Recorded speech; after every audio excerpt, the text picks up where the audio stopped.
Hi everyone, sorry, we are back. I am learning things such as technical problems and how to solve technical problems. So we are just going to give it a few more minutes. I think I figured out how to do this.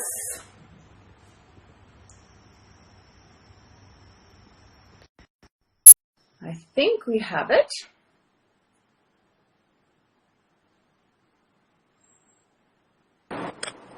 Yes, we do. Wow. Hi, Katrina. How are you? Hi, how are you? How are you, Luke? Very well, thank you. We are experiencing what it's like to be without our incredible team who normally support all of us. So I think the first thing I do when I see them all is give them a big hug and be like, thank you. Which I think all of us have been feeling during this time, extra sense of appreciation and gratitude for all the people who are there in our life, like normally on a day-to-day basis. And now that we are without them, we're kind of feeling how much they do for us. But listen, let's get, because I know everyone's very excited to hear what you have to say. So I just want to do a quick intro. Today we're talking to Luke Coutinho. Have I said that right? Yeah, that's right. That's right. Good. Who is a holistic nutrition and a lifestyle medicine expert. And we are going to be basically touching on some topics like dealing with stress, mental well-being, immunity-boosting tips, and how we can basically maintain a healthy lifestyle during this time. And this is kind of what we wanted to start out with, Luke, and pick your brain and know your thoughts and get some of your secrets on how we can kind of get through this time better. So the first kind of thing I wanted to ask you is, I think as we all know, these are tough times, and all of us are experiencing many different emotions ranging from anxiety about the future to stress to trying to stay healthy to restlessness. And I think what I really wanted was for you to share some tips with us and all of our, K-Beauty family about the kind of things that we can do during this time to kind of calm ourselves and keep calm and, keep ourselves in the best possible state we can be. Sure. Yeah, I know stress and fear is a big thing right now. And people would be expecting the normal answers of go and meditate, don't worry, and all of that stuff. Yeah, but let's understand where fear comes from. Fear comes from when we feel out of control. So, most people who are fearful right now are constantly watching the news, reading WhatsApp forwards, and that creates more uncertainty in them. So they don't know what's happening. We feel out of control, so we feel stressed out and we feel very, very anxious all the time. And in a way, people have been talking about building a strong immunity. We should understand the more stress we have, the lower our immune system. So if people really, really want to take care of it, so there are two kinds of people. When they hear news, when they watch the news, they feel more and more stressed. So number one, stop watching the news. Stop watching and looking at WhatsApp forward. So you cut yourself away from the source. Now, there are some people who can watch the news and realize that, okay, fine, it's happening to everyone. Let's go with the flow. There's nothing that we can do right now. But I think meditation is very, very powerful because meditation grounds us. We're able to be in control of what's happening. There may be still stress in the world, but when I meditate, I'm very grounded. I can look at problems and decide, okay, let me make an action plan to this particular problem. Let me take action over here. This is the best I can do. But when we react from a space of fear, we have no control. So that fear starts consuming us. So one is meditation. Two, exercise. Okay, it's medically proven. We give patients with depression exercise because we know it can make them feel better. So right now, through this time of stress, try to do a little bit of exercise. You may not have access to a gym, but there is a ton of videos out there. People, training you online. That's one thing I've been seeing is there's no end to the help you can get. And I think that's a big thing we see nowadays is that's one really nice thing is there is a lot of help available out there, like whether you want to do yoga, whether you want to do just a little bit of gentle stretching, whether you want to do whatever you want to do there. If you look online, like there's no excuse. And this is something I had to tell myself because I was like, oh no, okay, I don't know what to do. I'm like, yes, you do. You can go look and then you search for what it is that you want. But I really like the first thing you said about first understanding where the fear is coming from. Because I think that's something really important for all of us is a lot of times we don't know what's bothering us. Like you're feeling restless. And that's one question I wanted to ask you is that when you're feeling restless and you don't know exactly, you can't pinpoint what you're feeling. What is a good kind of breathing technique or what is something, a simple exercise, a breathing exercise that can just calm your mind and help you find your center at that moment? Yeah, that's a really good question because there's something that you can do in a minute and move from stress to de-stress. It's your breath, like you rightly pointed out, breathing. But what's the technique for that?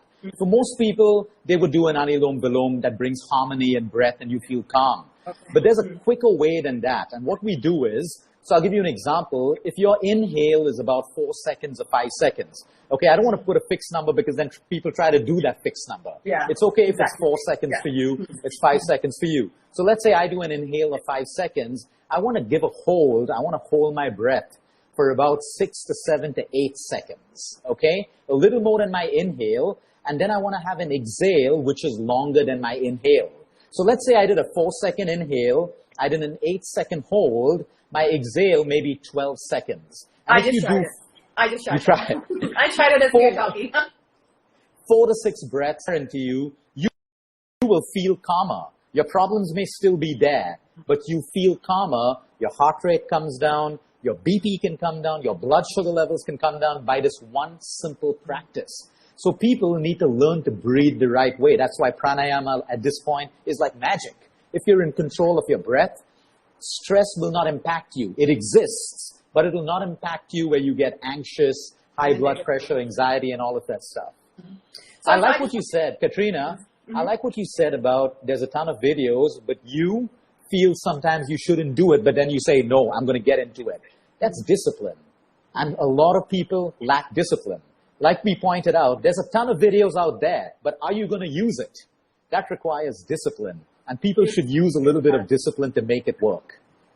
So that actually kind of brings me to something else that I wanted to ask you is that where do we find the balance at this time of, like you said, being disciplined and making sure we do the things which, like you're saying, you know, whether it's getting movement, setting a schedule for ourselves in the day, setting, you know, an agenda of what we want to achieve in the day, whatever it is that we can do from home, working from home. How do we find the balance between being disciplined with ourselves and also, you know, where a lot of people are saying that you should just try and relax and be easy on yourself and, you know, don't stress too much about what you are doing at this time. So how do we kind of find that balance? So everything in life is balanced. I can be disciplined and I can also have a very relaxing day. I can do both of them. So what does the human body require? 30 to 45 minutes of movement. Let's be disciplined about those 30 to 45 minutes. Get it out of the way. I've done it. Okay? Can I get 3 balanced meals? If I'm not fasting, can I get my breakfast, lunch, dinner, same time, good quality food, not overeat? Can I be disciplined about that one little thing? Good. Let's get that out of the way. Can I be disciplined about my sleep? Enjoy watching movies right now. Be relaxed. You have more time. Watch movies. But can I also get my 7 to 8 hours of good quality sleep? And finally, can I do 10 to 15 minutes of pranayama, 10 to 15 minutes of meditation? So if I put all of this together, it's about 1.5 hours of your day. Okay, add another 7 to 8 hours for sleep, it's 10. You have 14 hours to relax and do what you want. That is a really good point. That's a really good way to see it also. When you put it like that, you have 10 to 14 hours to do what you want. I mean, I think, you know, that's a good way. That's a lot of time. That's a lot of time to do what you want. That really is a lot of time. I quite agree with you there.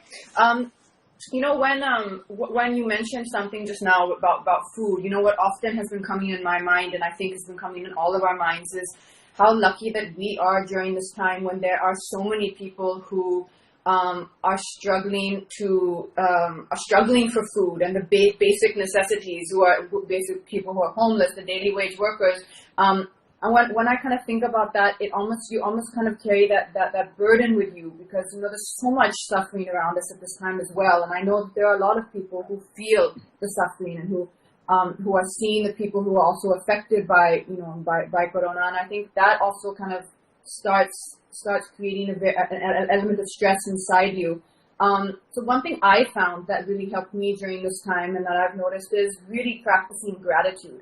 I'm sure you must be very, you know, familiar with talking about that as well. Is it's not a forced thing. If you really just sit for a minute and think about it in a very calm state, maybe after doing the breathing exercise that you said, like, I know when I sit, I realize that actually there's so much in our life that we have to be grateful for, you know, and even the things we take for granted in a normal life, like meeting friends for coffee and being on a film set surrounded by 30, 40 people and having a laugh, and, you know, the kind of basic comfort we experience in our lives. Like, I really, really find that helps me to center myself, and I just spend those 10 or 5 or 10 minutes really just practicing and feeling everything that I'm really grateful for during this time.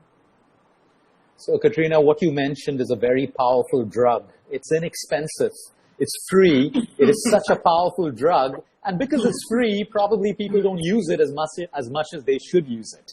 You know, a lot of things which are free in life are never valued and never used. That's very true. But it is such a powerful drug. Like, you know, we deal with 4th stage cancer all the time.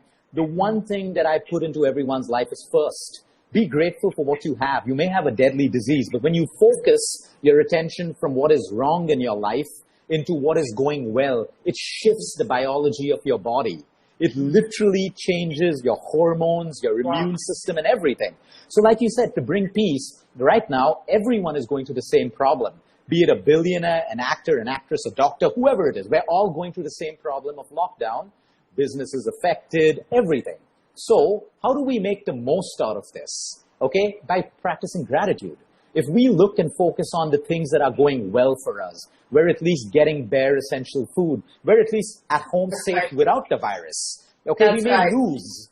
But if I think I'm going to lose, I should think everyone is losing in some way. But I focus on what I have. It is such a powerful drug. Gratitude can change health, relationships, finances. Because when you focus on lack, what you don't have, you constantly say, I don't have, I don't have. But you shift the focus to what you have, you create abundance. You create abundance immediately. Yeah. So that's powerful what you said. That's very, very, that's a very important tool. So I just wanted to throw at you some of the questions. So when we announced the live earlier, a lot of people have sent in some questions. I've tried to just take out a few of them.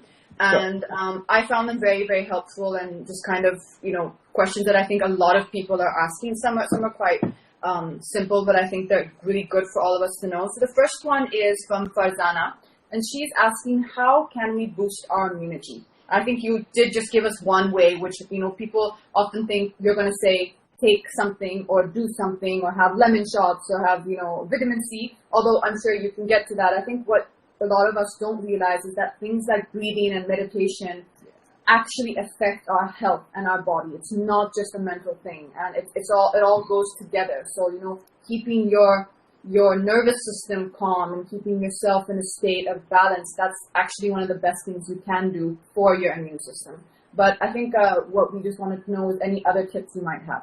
Sure. So for Zana, the simple way to look at immunity, it's a very intelligent system in the body, okay? And it needs two things, nutrients from the food that we eat and oxygen from the air that we breathe. If our trillions of cells get this, your immune system has everything it needs to protect you. So now where am I getting the nutrients from? Am I getting it from junk food? It's not going to help. A little bit, okay, but if I'm getting it from my wholesome foods, fruits, nuts, seeds, dal, khichdi, normal foods. We're not even talking superfoods right now. Normal foods, and I get the right amount of oxygen. So a lot of people Google superfoods for immunity. Let me tell you, a lot of that doesn't work. Let's reverse it and see what are the things that can damage my immune system. Lack of activity. If you're sedentary all day, you will decrease your immune system. Well, if you that's eat really too much, important now. Absolutely. If you eat too much of sugar, that is the quickest way to depress your immune system. Number three, if you're sleep deprived, one night of sleep deprivation can reduce your immune system by 60 to 70%. This is medically and scientifically. Oh, so okay. I need to remember that one. Well. I need to remember that one. Okay, sleep. And of course, stress. The more stress I have, the lower my immune system. That is why people fall sick when they're stressed. So if I can balance these four things, I don't have to spend and waste money on all of these fancy superfoods that we believe can take care of our immune system. Some of my healthiest patients are farmers who eat dal, khichdi, rice, jowar, bajra, vegetable, a cup of chai, and they're happy people. They have strong immune systems. It's like that. So happiness plays a huge role. That'll come through like what Katrina said, gratitude. If I can create a space of gratitude, I'm happy because I'm focusing on things I have. And happiness is a physiological state that boosts our immune system automatically. So these are things that we can do. That's so important what you said, and that's something which I think is so important for all of us to know, is that how our mental state affects our well-being and our immune system and our actual body. I know a lot of people feel that they're two separate things. You know, how you feel, your emotions, your mental health.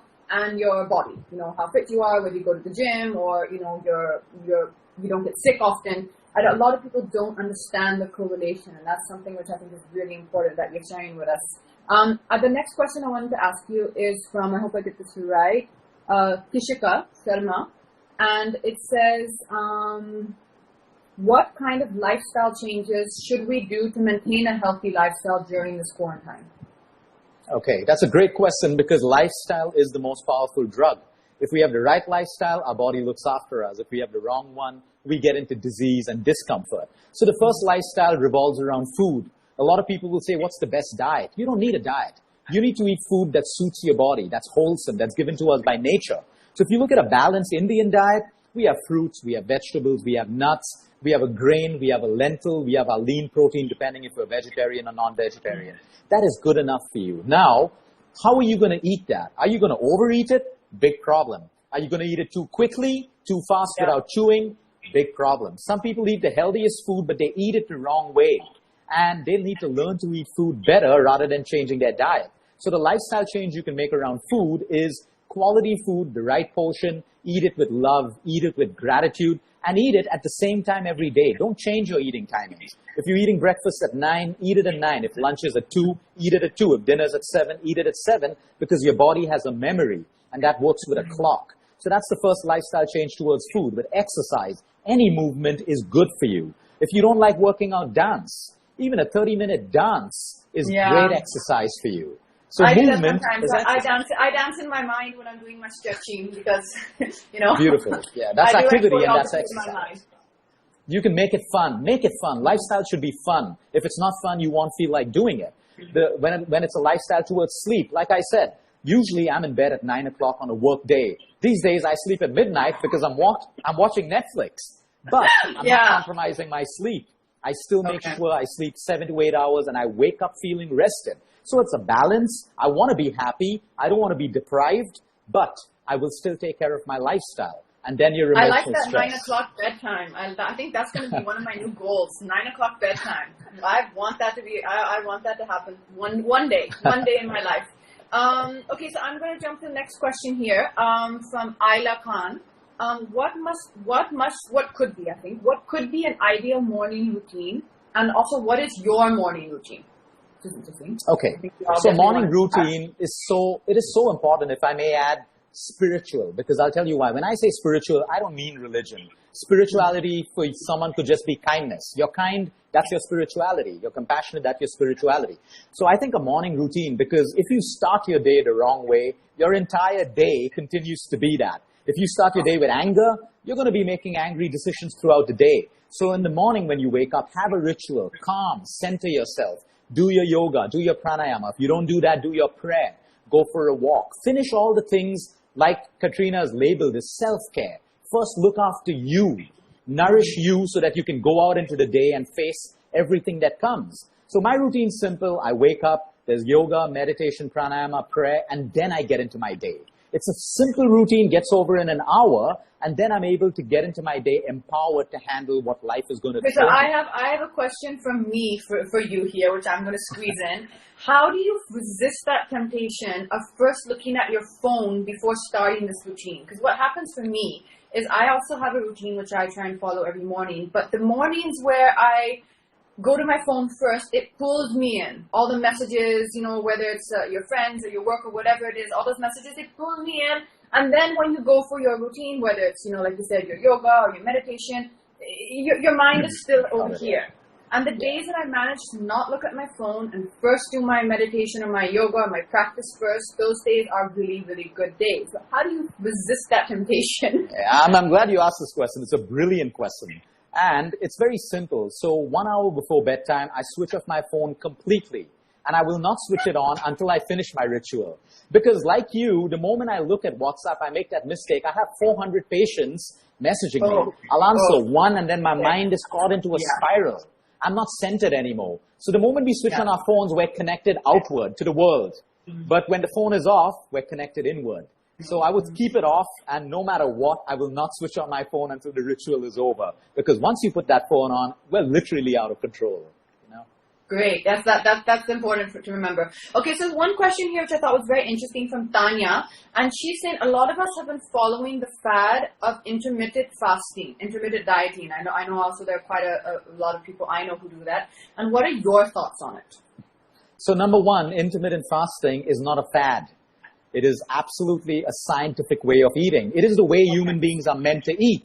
So we're supposed to eat, with sunset. On a practicality, we're supposed to eat an early dinner, keep at least 12 to 14 hours. Sunrise to sunset, we're supposed to eat then. But sunset to sunrise, we're not supposed to. The human body is designed that way. Now, human beings take a principle and they make it into a fad. So the moment you say, I'm doing 16 hours, I'm doing 18 hours, you made it a fad. Because why 16? Why not 17? Why not 15 and a half?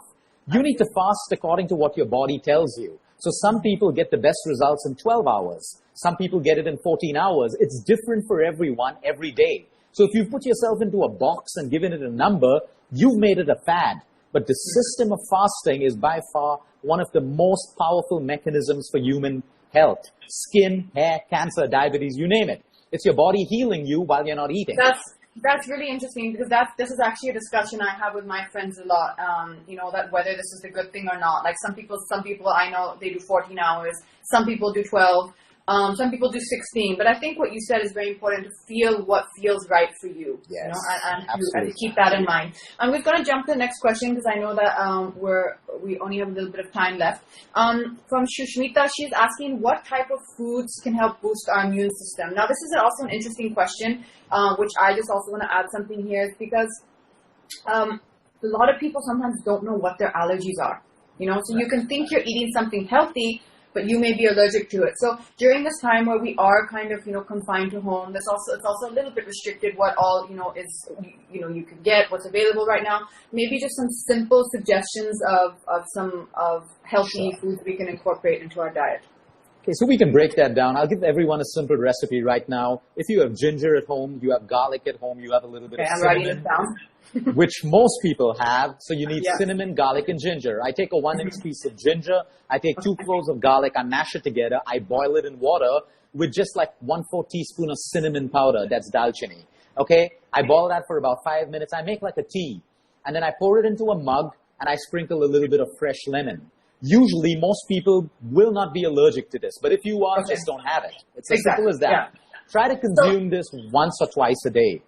I just want to run that once by. So you're saying 1 inch of ginger, 2 cloves of garlic, 1/4 of a teaspoon of cinnamon, and you boil this together for about 5 minutes, and you can squeeze like maybe half a lemon on it. Is that right? Yeah, just a few drops of lemon on it, and that is such a powerful. How much water do you boil it in? How much water do you use to boil it?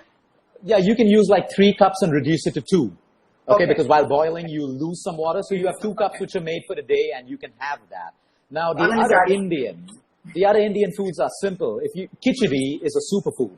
Sambar is a superfood. I really like that, Yeah, these are superfoods. Your garam masala that we made our curries in are superfoods because they contain everything from turmeric to black pepper. Your chutneys, Indian chutneys are superfoods because they have fresh ingredients, spices. So really, we have all of this available right now. We don't have to make it complicated. We don't need superfoods. These are beautiful things that will boost our immune system.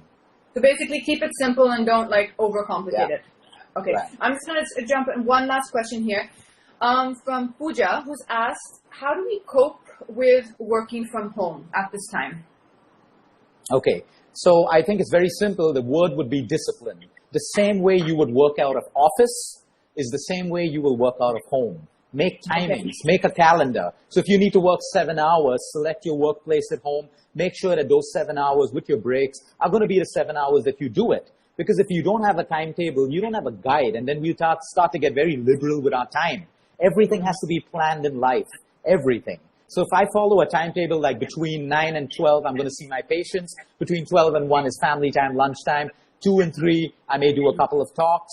And then evening is my workout and my own time, my personal time. I have a calendar. I'm going to be disciplined into it, and I'm going to be able to work from home like I can work from office or from my clinic. Okay, I think that's something really important because I know I myself am struggling with that. Like right now, do I follow the same amount of time that I would if I was on a normal day or normal time from home, of course, but Right. there's a lot of things we can do from home. A lot of us can do a certain amount from home, but you kind of just push it away, and you're not certain. But I think what you're saying is important. That you're saying set a time and make sure you follow it, and that'll definitely help you be more productive in the day.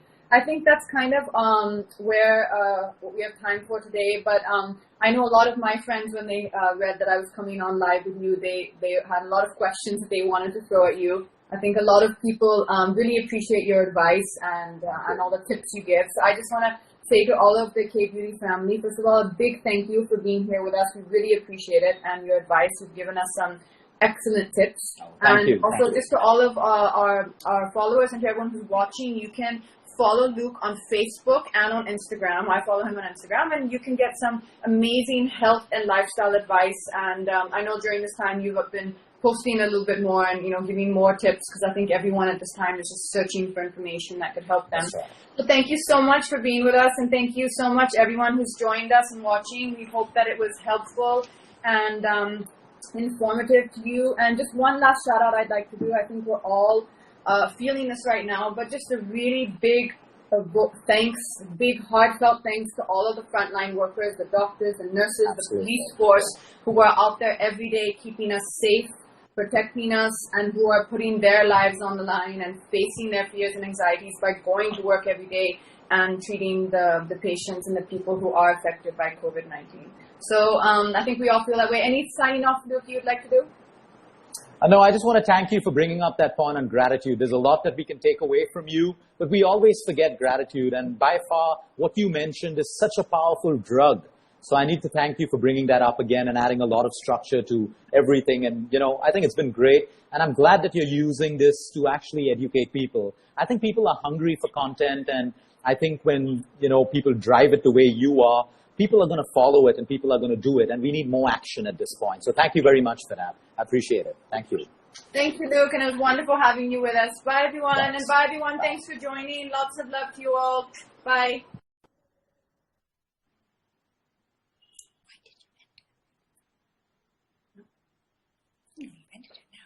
Finish it. No, you've signed off. It's done. I don't know. I thought you had more questions.